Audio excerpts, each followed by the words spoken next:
Hello नमस्कार दोस्तों, मैं अशोक कुमावत आपका स्वागत करता हूं एबीवाई के इस डिजिटल प्लेटफॉर्म पर। एबीवाई अपने लिए यूट्यूब पर निःशुल्क क्लासें उपलब्ध करवा रहा है और इसी निःशुल्क क्लासों की अगली कड़ी में मैं आपके साथ उपलब्ध हूं। राजस्थान के भौतिक प्रदेशों का दूसरा पार्ट। पहला पार्ट कल अपन पढ़ चुके थे। कल अपन ने जाना पेंजिया, पेंजिया के बाद में पैंथालासा, पेंजिया पैंथालासा से वर्तमान स्वरूप जो राजस्थान के भौतिक प्रदेशों का देख पा रहे हैं। कल अपन ने यहां तक चर्चा कर ली थी। आज अपन उसी कड़ी को आगे बढ़ाते हुए स्टार्ट करते हैं।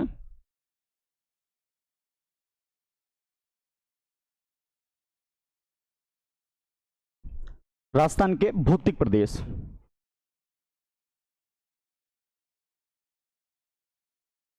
राजस्थान के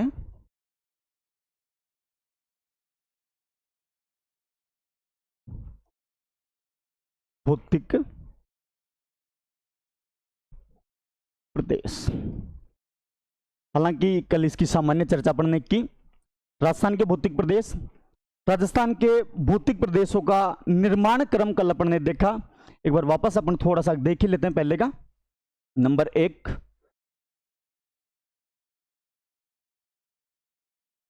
पश्चिमी रेतीला मैदान,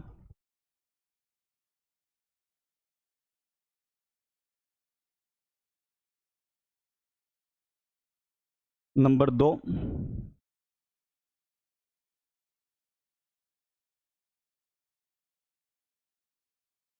अरावली पर्वतीय प्रदेश, नंबर 3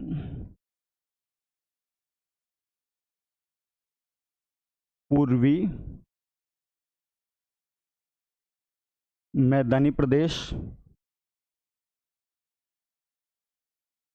नंबर 4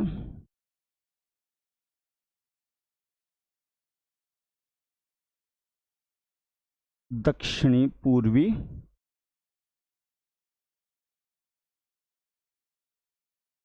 पठारी प्रदेश।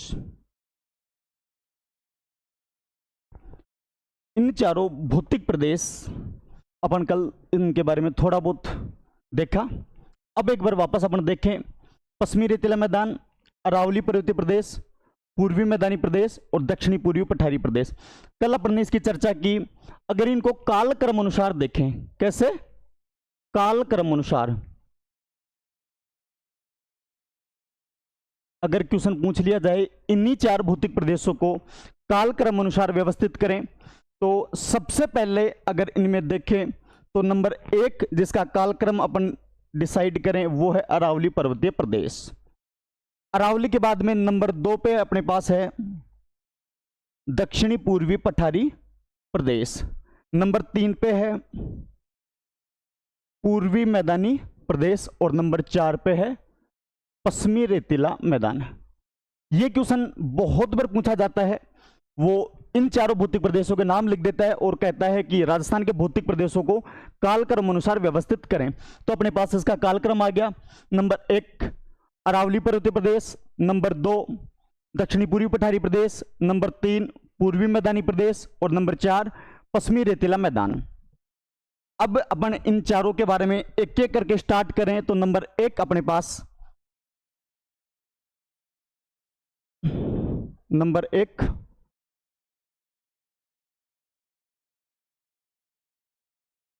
पश्चिमी रेतीला मैदान।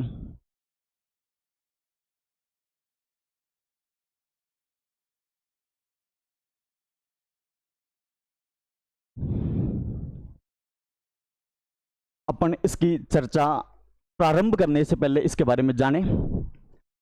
पश्चिमी रेतीला मैदान सबसे पहले अपन ने देखा अवशेष के रूप में। अवशेष के रूप में अपन ने देखा कि पश्चिमी रेतीला मैदान तेथिस सागर का अवशेष है। किसका अवशेष है? तेथिस सागर का। पश्चिमी रेतीला मैदान तेथिस सागर का अवशेष। अब तेथिस सागर के अवशेष के संदर्भ में अपन ने कल बात की प्लेट विवर्तन की सिद्धांत से पहले जो सिद्धांत दिया गया था वेगनर महोदय का महासागरीय विस्थापन सिद्धांत।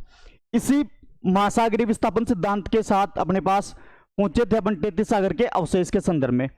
अब इस टेथिस सागर के संदर्भ में अपन बात करना चाहें तो अपन देख सकते हैं इंडो ऑस्ट्रेलियन प्लेट और यूरेशियन प्लेट का अभिसरण।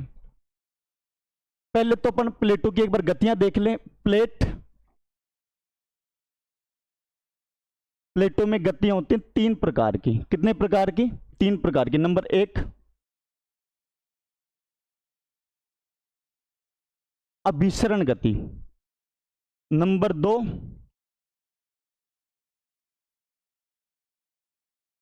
अपसरण गति, नंबर 3 संरक्षी या पार्श्वी,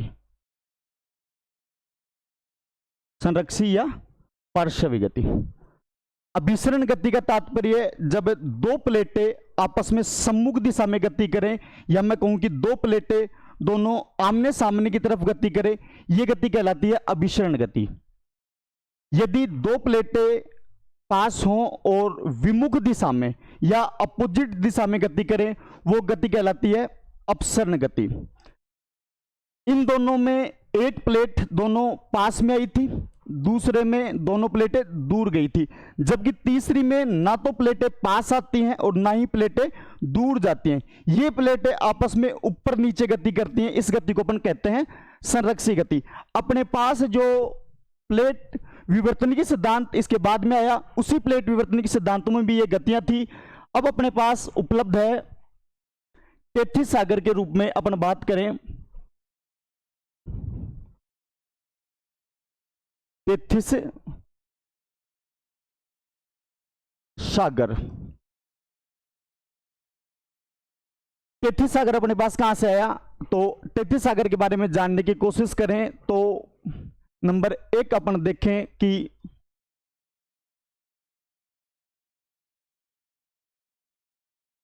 यूरेशियन प्लेट और नीचे से नंबर 2 इंडो ऑस्ट्रेलियन प्लेट। इन दोनों प्लेटों का जब अभिसरण हुआ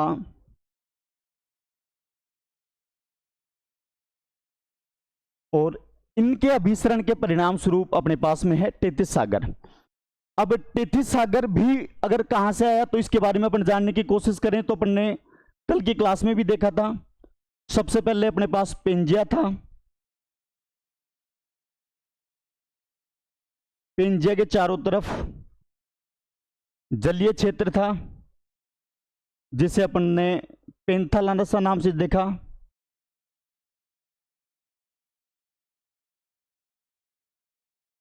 इस पेंजिया का विभाजन जब हुआ, यह पेंजिया का विभाजन 2 पार्टों में हुआ।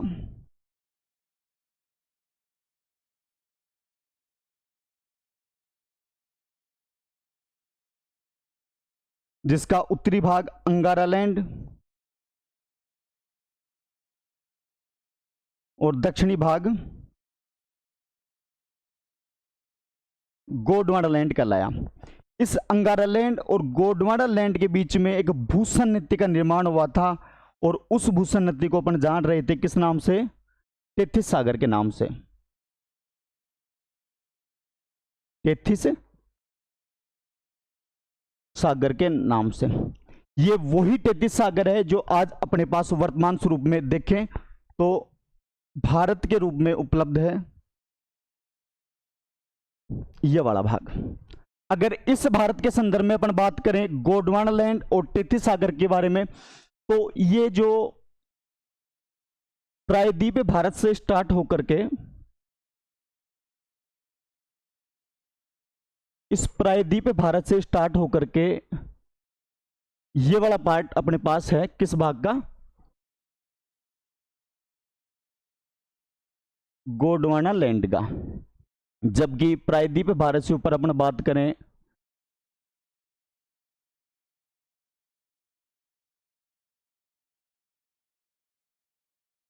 थार का मरुस्थल होते हुए उत्तर का विशाल मैदान, हिमालय पर्वतमाला, ये पार्ट अपने पास उपलब्ध है टेथिस सागर का। तो अपन यहां आमतौर से जान सकते हैं कि यदि बात गोंडवाना लैंड की करें तो अपने पास उपलब्ध है दक्षिणी पूर्वी पठारी प्रदेश, और यदि उत्तरी भाग की बात करें टेथिस सागर के रूप में जो अपने पास उपलब्ध है उत्तरी भारत, टेथिस सागर। अब आई बात समझ में। अब देखें अपने पास राजस्थान और भारत के संदर्भ में गोंडवाना लैंड और राजस्थान भारत के संदर्भ में टेथिस सागर। गोंडवाना लैंड के रूप में अपने पास प्रायद्वीप भारत, टेथिस सागर के रूप में अपने पास भारत में बात करें तो उत्तर का विशाल मैदान, हिमालय पर्वतमाला। अब इन्हीं संदर्भ में अपने पास बीच में है अपना राजस्थान। अपन राजस्थान का भूगोल पढ़ने की कोशिश कर रहे हैं और इसी संदर्भ में अपन ये विस्थापन सिद्धांत पढ़े, प्लेटों के बारे में जाना, और अब इसी को अपन देखें राजस्थान।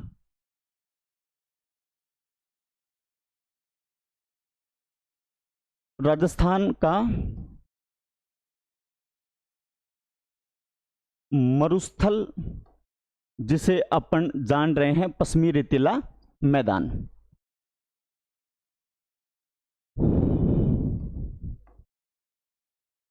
पश्चिमी रेतीला मैदान। तो अब अपने पास उपलब्ध है पश्चिमी रेतीला मैदान, और पश्चिमी रेतीला मैदान आया कहां से? टेथिस सागर से। टेथिस सागर कहां से आया? टेथिस सागर अंगारा लैंड और गोंडवाना लैंड के मध्य जो भूसन्नति हुई उस भूसन्नति से अपने पास आया टेथिस सागर। अब अपन सीधा सीधा ये बात लिख सकते हैं कि पश्चिमी रेतीला मैदान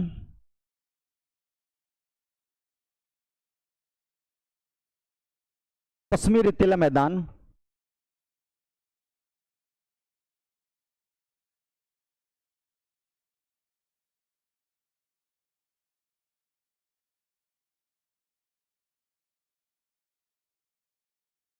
किसका अवशेष है?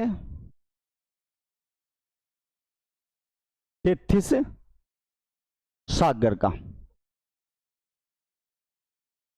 टेथिस सागर का अवशेष है पश्चिमी रेतीला मैदान। और इसी राजस्थान के संदर्भ में अपन देखें इसको,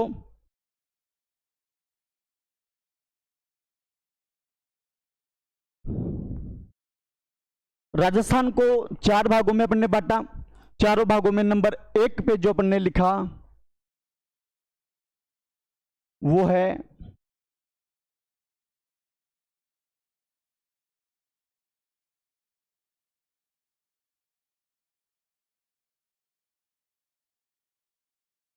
पश्चिमी रेतीला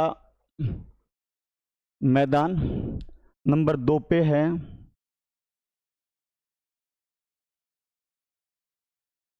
अरावली, और नंबर 3 पे है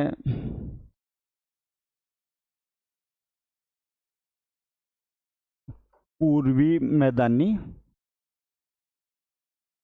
प्रदेश, और नंबर 4 पे है अपने पास दक्षिणी पूर्वी पठारी प्रदेश। ठीक है, तो नंबर 1 पश्चिमी रेतीला मैदान, और सबसे पहले अपन ने देखा पश्चिमी रेतीला मैदान के बारे में, अवशेष किसका? टेथिस सागर का। टेथिस सागर। टेथिस सागर के बारे में अगर अपन ने बातें की, जो टेथिस सागर अपने पास गोंडवाना लैंड और अंगारा लैंड के अवशेष के रूप में अपने पास आया। तत्पश्चात अपन बात करें इसी टेथिस सागर की जो आज वर्तमान में मरुस्थल के नाम से अपने पास है, मरुस्थल। तो अब अपन यहीं से चर्चा स्टार्ट कर ले आज की। मरुस्थल क्या हमेशा से राजस्थान में है या फिर बाद में बना, इसकी अपन चर्चा करें तो सबसे पहली बात ये कि सर टेथिस सागर अपने पास कहां से आया और मरुस्थल कहां से आया। इनमें से सबसे पहले बात करें कि सबसे पहले टेथिस सागर अपने पास था, और टेथिस सागर कहां से कहां तक था, तो अपन बात कर सकते हैं परमो कार्बोनिफेरस काल से लेकर परमो कार्बोनिफेरस काल से लेकर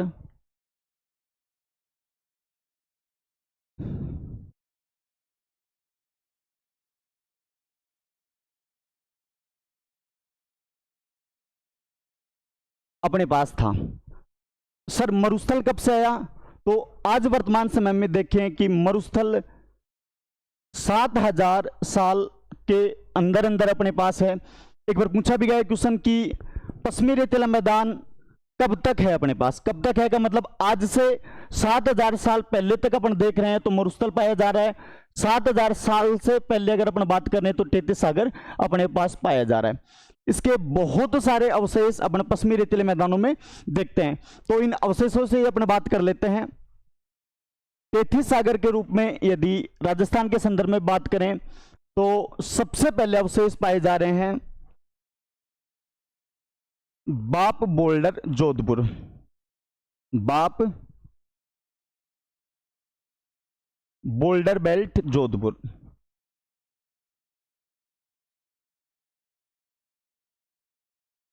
बाप बोल्डर बेल्ट क्या है? बाप एक जगह का नाम है जो अपने जोधपुर जिले में है।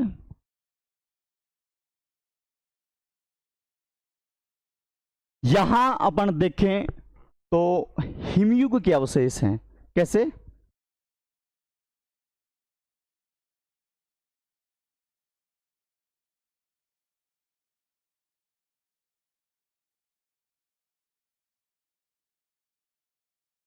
बाप बोल्डर बेल्ट कैसे अवशेष हैं?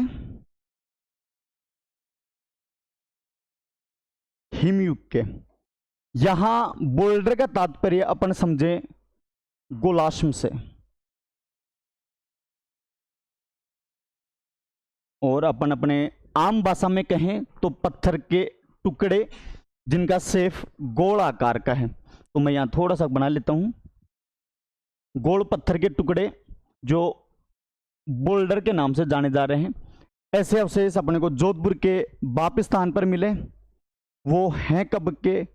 हिमयुग के अवशेष हैं। और अगर समय पीरियड की बात कर लें तो वो हैं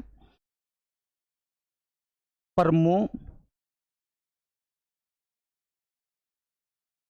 कार्बोनिफेरस काल के।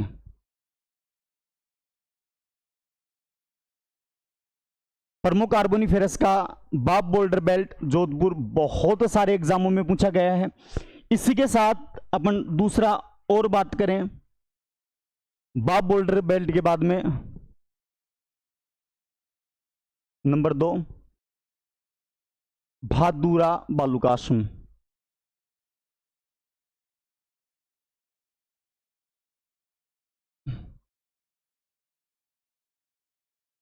भादुरा बालुकाश्म।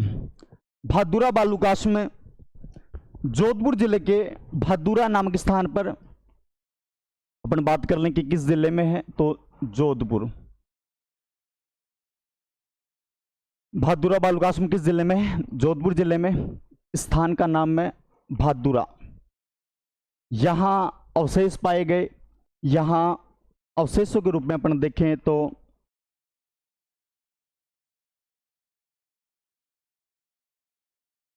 चूना पत्थर।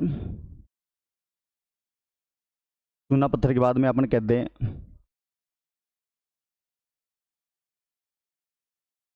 मुल्तानी मिट्टी।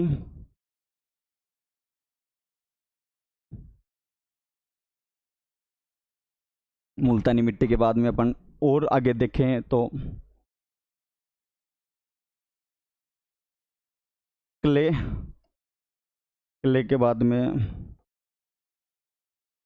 खड़िया। ये अवशेष पाए गए भादुरा। और जर्नली एग्जामों में सीधा सीधा ये आता है कि परमो कार्बोनिफेरस काल के संदर्भ में राजस्थान में कितने अवशेष मिले। तो अपन ने 2 अवशेषों की बात कर ली, नंबर 1 भाप और नंबर 2 भादुरा बालुकाश्म। ठीक है, फिर अपन आगे और चलें तो तैतीस सागर के रूप में बात की, और तैतीस सागर के रूप में अपने पहले बात की पश्चिमी रेतीला मैदान। पश्चिमी रेतीला मैदान। पहली लाइन अपने इसमें लिखी 33 सागर। अब इसकी दूसरी अपन बात कर लें जैव विविधता।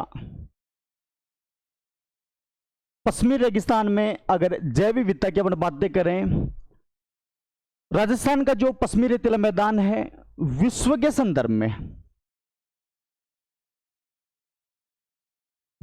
संदर्भ में, सर्वाधिक जैव विविधता रखता है। सर्वाधिक जैव विविधता, बात समझ में आ गई। जैव विविधता सर्वाधिक विश्व के संदर्भ में कहां है? राजस्थान के पश्चिमी रेतीले मैदान में। बात कर लें जनसंख्या की दृष्टि से,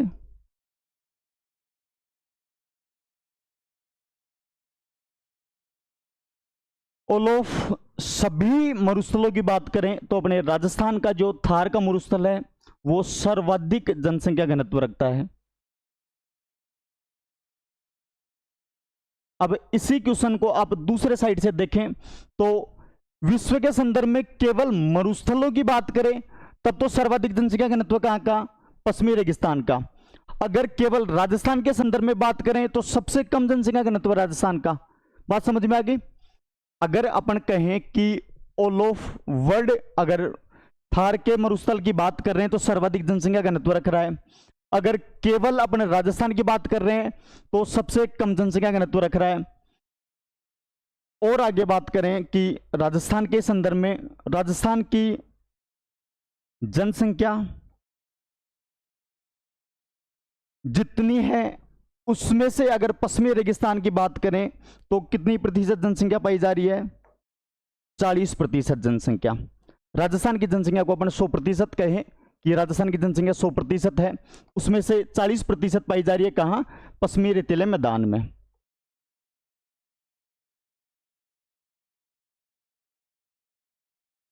क्षेत्रफल की बात करें,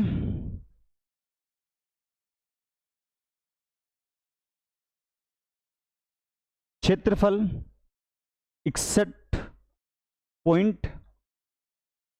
61.11%।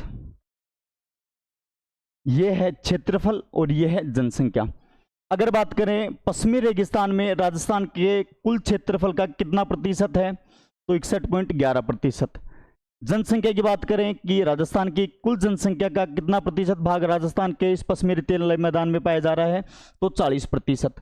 अब इस क्षेत्रफल के लिए अगर बात करें अपन तो अपन बात कर सकते हैं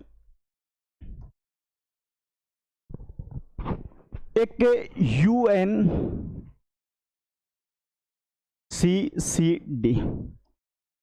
यूएनसीसीडी मरुस्थलीकरण के रोकथाम के लिए कार्य कर रहा है और इस यूएनसीसीडी के एक सम्मेलन में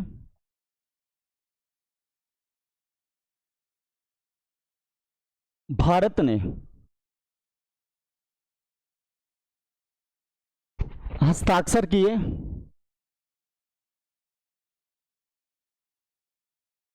हस्ताक्षर किए कब? 1994। यह है फ्रांस की राजधानी पेरिस।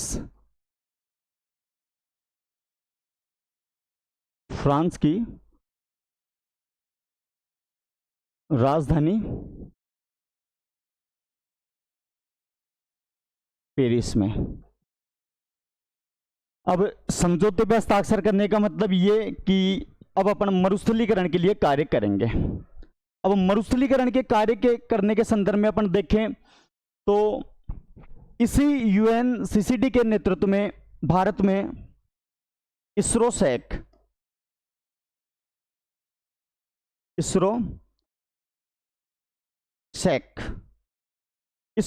अपनी रिपोर्ट प्रस्तुत करता है और रिपोर्ट प्रस्तुत में बताता है इस पश्चिमी रेगिस्तान के बारे में। इसरोसैक की पहली रिपोर्ट 2007, इसरोसैक की दूसरी रिपोर्ट 2021। इसरोसैक अपनी पहली रिपोर्ट में बताता है कि राजस्थान में 63.19% भाग पर मरुस्थल पाया जाता है। इसरो सहक ने अपनी पहली रिपोर्ट 2007 में दी और 2007 में इन्होंने बताया कि राजस्थान के 63.19% भाग पर मरुस्थल पाया जा रहा है।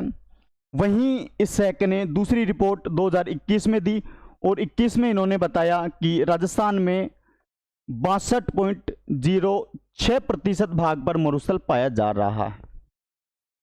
UNCCD का काम भी यही था कि मरुस्थलीकरण को रोकथाम को रोका जाए और ये इसरो ने जो रिपोर्टें प्रस्तुत की 2007 में इन्होंने बताया कि राजस्थान के 63.19% भाग पर क्या पाया जा रहा है, मरुस्थल। उसी के बाद में 2021 में जब इन्होंने अपनी प्रस्तुत की रिपोर्ट तो उसमें बताया कि 62.06% भाग पर मरुस्थल पाया जा रहा है। इसका मतलब मरुस्थल का रोकथाम तो हो रहा है। तो अपन लिख सकते हैं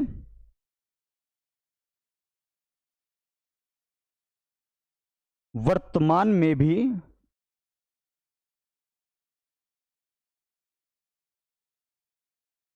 मरुस्थलीकरण को लेकर के मरुस्थलीकरण को लेकर रोकथाम किए जा रहे हैं।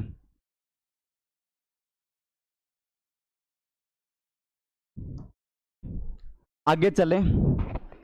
इसके बाद में अपन देखें कि राष्ट्रीय कृषि आयोग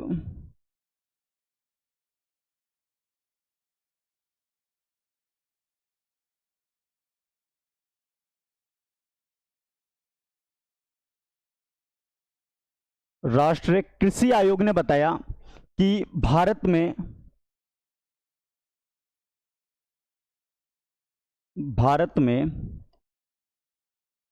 142 डेजर्ट ब्लॉक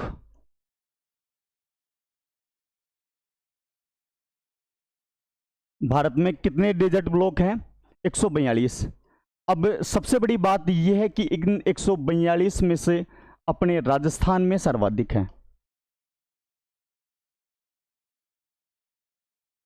राजस्थान में इन 142 में से 85 डेजर्ट ब्लॉक राजस्थान में। ये भी किसी एग्जाम में पूछा गया था पिछली बार अभी कि राजस्थान में कितने डेजर्ट ब्लॉक हैं, तो राजस्थान में 85 डेजर्ट ब्लॉक हैं। भारत में कुल कितने डेजर्ट ब्लॉक हैं, तो 142 भारत में कुल डेजर्ट ब्लॉक हैं। अब इन्हीं के अनुरूप अपन आगे चलें। भारत में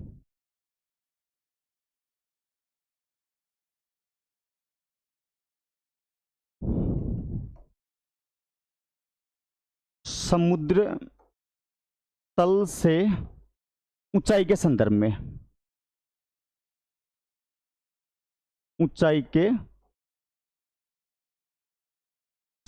में अगर बातें करें, भारत में समुद्र तल से ऊंचाई अगर नापी जा रही है वो अपने कहां से नापी जा रही है?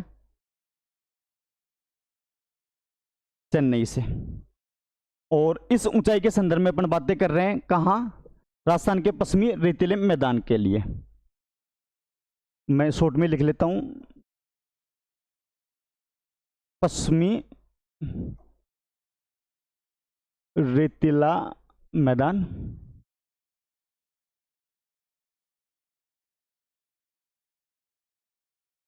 और ऊंचाई के संदर्भ में बातें कर रहे थे।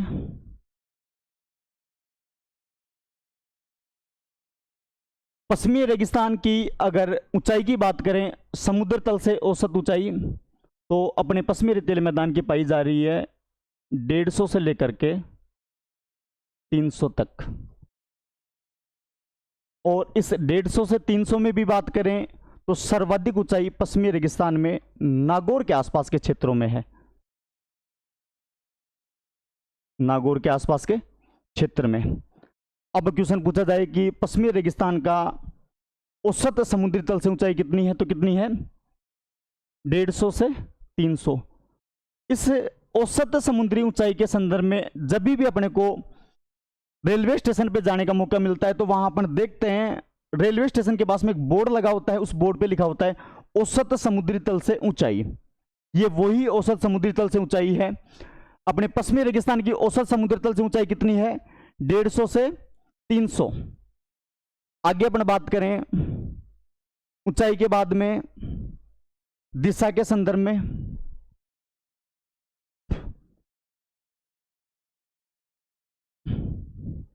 दिशा के संदर्भ में ये वाली बात, और इसी के राजस्थान को माने तो राजस्थान के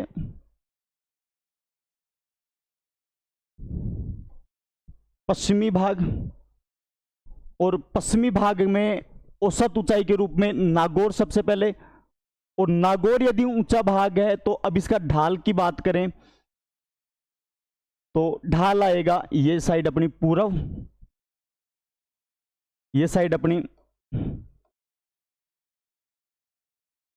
पश्चिम, ये साइड अपने उत्तर, और ये वाली साइड अपने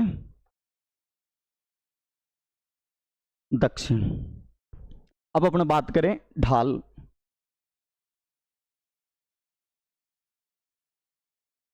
पश्चिमी रेगिस्तान का ढाल पूर्व उत्तर, इसका मतलब उत्तर पूर्व से लेकर के दक्षिण पश्चिम की ओर। तो लिख देते अपन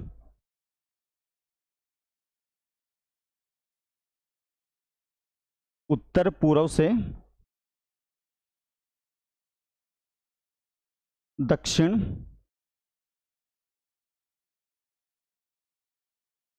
पश्चिम की ओर, दक्षिण पश्चिम की ओर। ये देखो ना एक बार राहुल जी, पैनल कहाँ है इसका?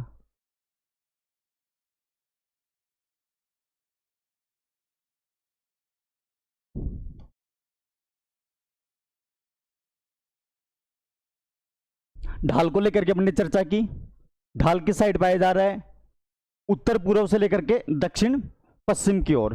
ढाल से अगर अगर आगे चलें तो फिर अपन देखते हैं जिलों के क्रम में, जिलों के क्रम में, जिलों के क्रम में अपन बात करें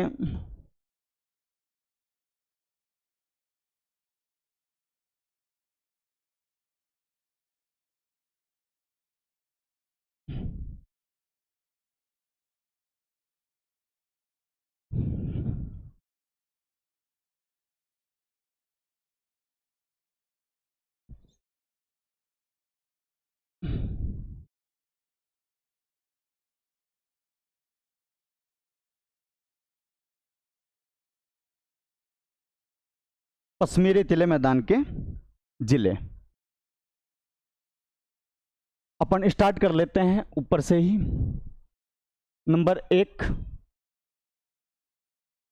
Hanumangarh, number 2 Ganganagar, number 3 Bikaner, number 4 Jaisalmer, number 5 Jodhpur, number 6 Barmer, number 7 Jalore, number 8 Sirohi, number 9 Pali, number 10 Nagaur, number 11 Churu, number 12 Sikar, number 13 Jhunjhunu. एक राष्ट्रीय कृषि आयोग ने कहा कि अरावली के पश्चिम साइड में जिले कुल कितने हैं?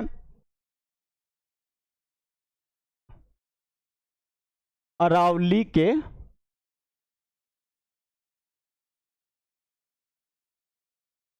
पश्चिम दिशा में कुल जिले कितने? तो अरावली के पश्चिम दिशा में जिले की बात करें अपन ने 13 काउंट कर ली, लेकिन इन 13 जिलों में से एक सिरोही जिला है। इस सिरोही जिले को इन्होंने मरुस्थली जिला नहीं माना है। अपन लिख लें सिरोही।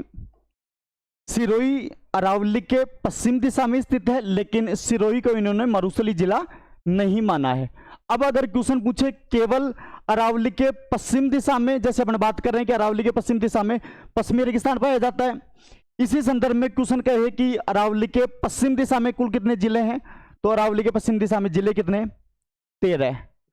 अगर क्वेश्चन पूछे अरावली के पश्चिम दिशा में 13 जिले, इनमें से मरुस्थली जिले कितने, तो मरुस्थली जिले केवल 12। इसका मतलब कृषि आयोग ने सिरोही जिले को मरुस्थली जिला नहीं माना है। और इन 12 में से भी यदि वो पूर्ण मरुस्थली जिले और अर्ध मरुस्थली जिले की बात करें,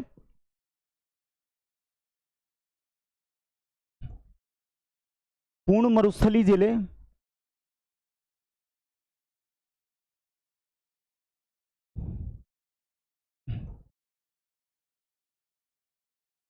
और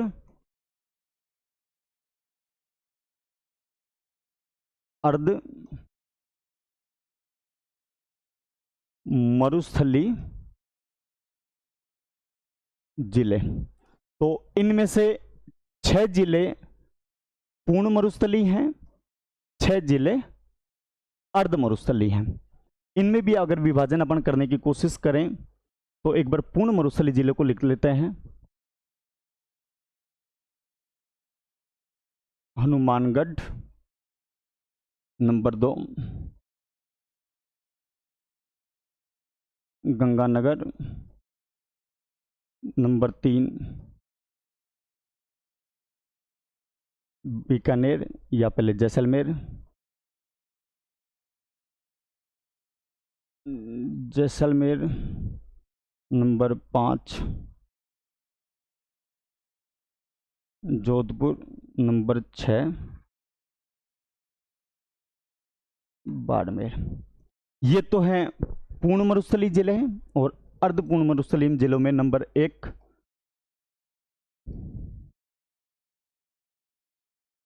जालोर, नंबर 2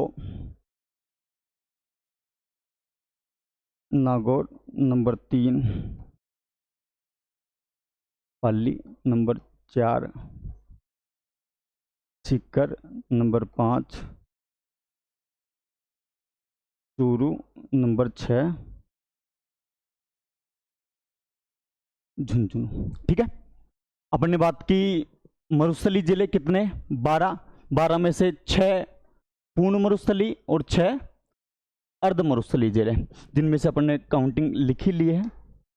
आगे चलें, इन्हीं जिलों के संदर्भ में अपन देखें कि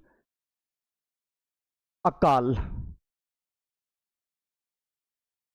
अकाल, अकाल राजस्थान के लिए कोई नई बात नहीं है। राजस्थान मरुस्थली है और मरुस्थलों में अकाल आम बातें हैं। राजस्थान में अगर अकालों की बात करें तो प्रत्येक 3 साल बाद, प्रत्येक 3 साल बाद एक अकाल अपने को देखने को मिलता है। क्वेश्चन पूछा जा सकता है कि अकाल की बारंबारता कितने वर्ष बाद होती है, तो अकाल की बारंबारता प्रत्येक 3 साल बाद एक बार हो जाती है। सर्वाधिक अकालों की जिले बात करें तो नंबर 1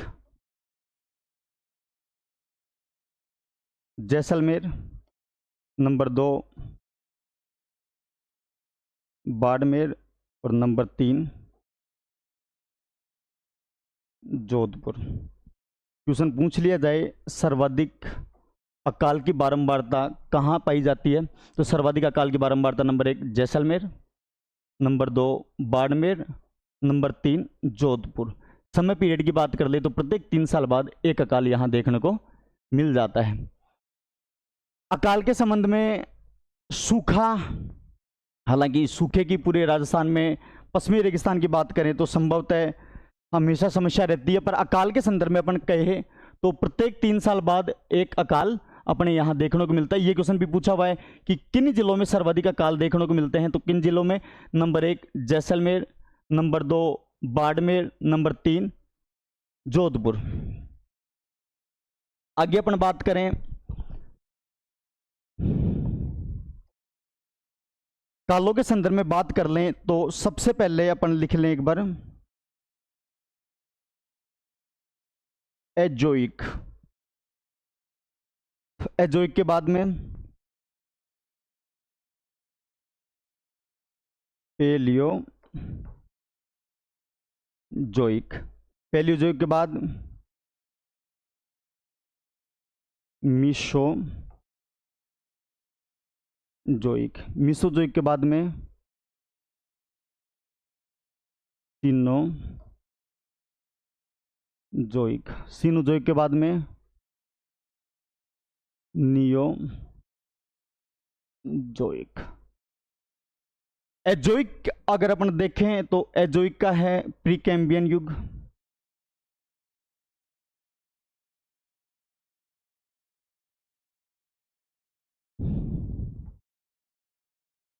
पैलियोजोइक के संदर्भ में अपन बात कर लें तो number 1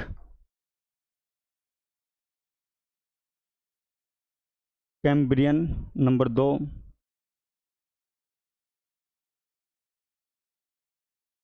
ओडोबिशियन, number 3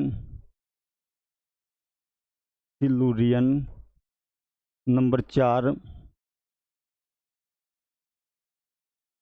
Devonian, number 5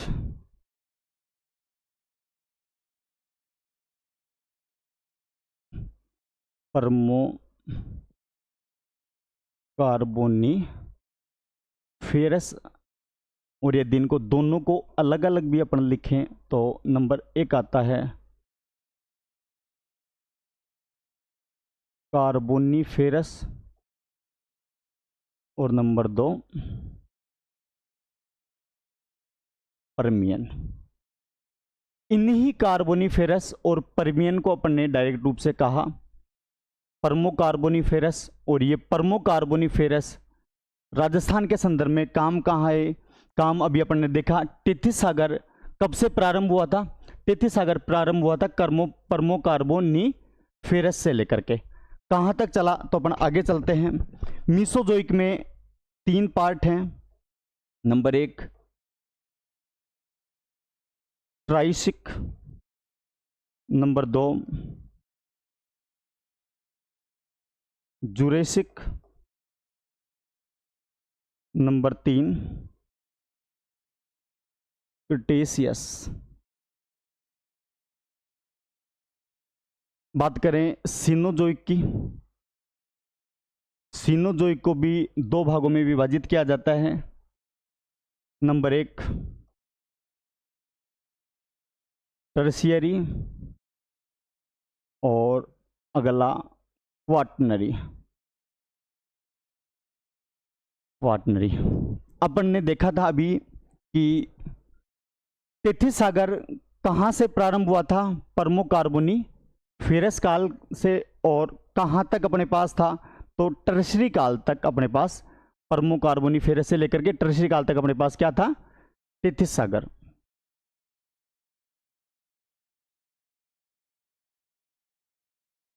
Tethys सागर की उपलब्धता।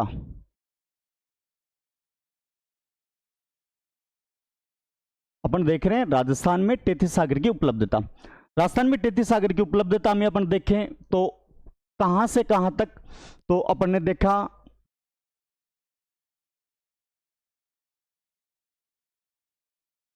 परमो कार्बोनिफेरस से लेकर के कहां तक था? टर्शियरी तक।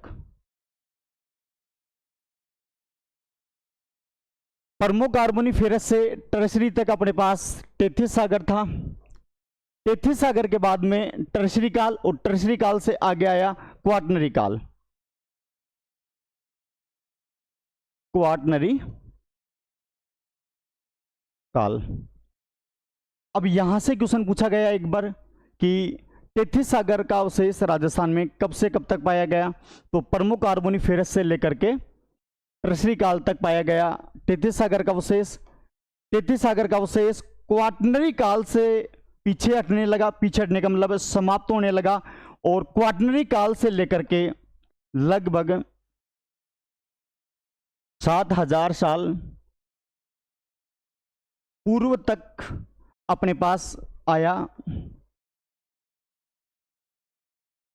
पश्चिमी रेतीला मैदान। ठीक है, फिर इसको अपन आगे और भी चर्चा करें कि अपने पास तेथिस सागर से पश्चिमी रेतीला मैदान कैसे आया, तो इसके संदर्भ में अपन ने थोड़ी देर पहले देखा था हिमयुग।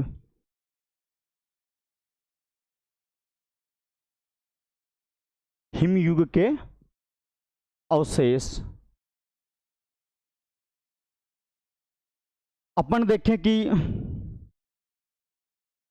अरावली पर्वतमाला, यदि किसी भी जगह पर हिमयुग की चादर छाई रहे तो दबाव बढ़ेगा, दबाव बढ़ने पर किसी भी चीज का तापमान बढ़ेगा, तापमान बढ़ेगा। अगर बहुत लंबे समय तक यदि तापमान इसी प्रकार से बढ़ता रहे तो एक न एक दिन वो चीज मरुस्थल में परिवर्तित होगी। मरुस्थल, इस हिमयुगों के दाब बढ़े, दाब बढ़ने से तापमान बढ़ा और लंबे समय तक यही प्रोसेस चलती रही तो तापमान के बढ़ने से विस्तार हुआ मरुस्थल का। ठीक है, बाकी की आगे की क्लास अपन नेक्स्ट चर्चा करेंगे।